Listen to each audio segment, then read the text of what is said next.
नारी शक्ति वंदन अधिनियम पर छत्तीसगढ़ में सियासत थमने का नाम नहीं ले रही है। 30 अप्रैल को बुलाए गए विशेष सत्र ने इस बहस को और भी गर्मा दिया है। सरकार निंदा प्रस्ताव लाने की तैयारी में है तो विपक्ष इसे संवैधानिक सवालों से घेर रहा है। अब सवाल यही है कि क्या ये विशेष सत्र समाधान देगा या फिर सियासी संग्राम को और तेज करेगा। ये रिपोर्ट देखिए।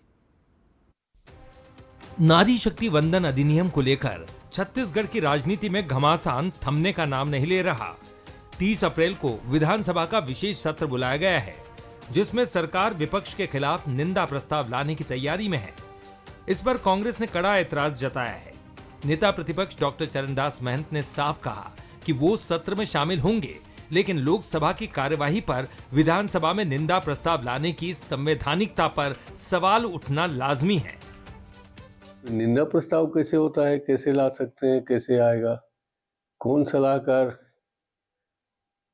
अनुभवहीन सलाहकार उनने उनको सलाह दे दिया कि वो कह दिए कि निंदा प्रस्ताव किसके खिलाफ लाएंगे? लोकसभा के कार्रवाई खिलाफ। क्या ये संवैधानिक है? क्या हम उस सदन में हुई चर्चा को यहाँ चर्चा कर सकते हैं? ये बात समझ के बाहर है। बाकी देखते हैं जो होगा।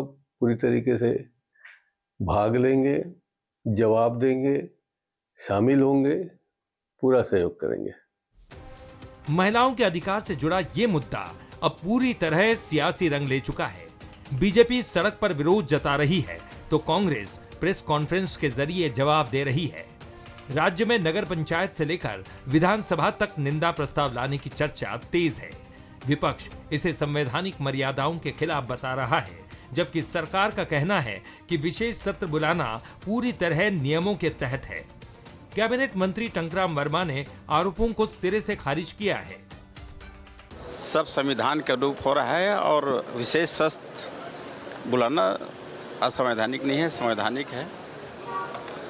सब संविधान का रूप हो रहा है और विशेष सत्र बुलाना असंवैधानिक नहीं है, संवैधानिक है। नारी शक्ति वंदन अधिनियम के बहाने छत्तीसगढ़ की राजनीति एक बार फिर गर्मा गई है। 30 अप्रैल का विशेष सत्र अब महज विधायी प्रक्रिया नहीं, बल्कि सियासी शक्ति प्रदर्शन का अखाड़ा बनता दिख रहा है। अब नजर इस बात पर है कि ये सत्र महिलाओं के अधिकारों को आगे बढ़ाएगा या फिर निंदा प्रस्ताव की राजनीति में उलझकर रह जाएगा। एक तरफ संवैधानिक सवाल तो दूसरी तरफ संवैधानिक दावा। सवाल वही है, क्या यह सत्र महिलाओं के मुद्दों को आगे बढ़ाएगा या फिर सियासी मंच बनकर रह जाएगा? कैमरा पर्सन दीपक के साथ शिखर देवांगन, बंसल न्यूज़, रायपुर।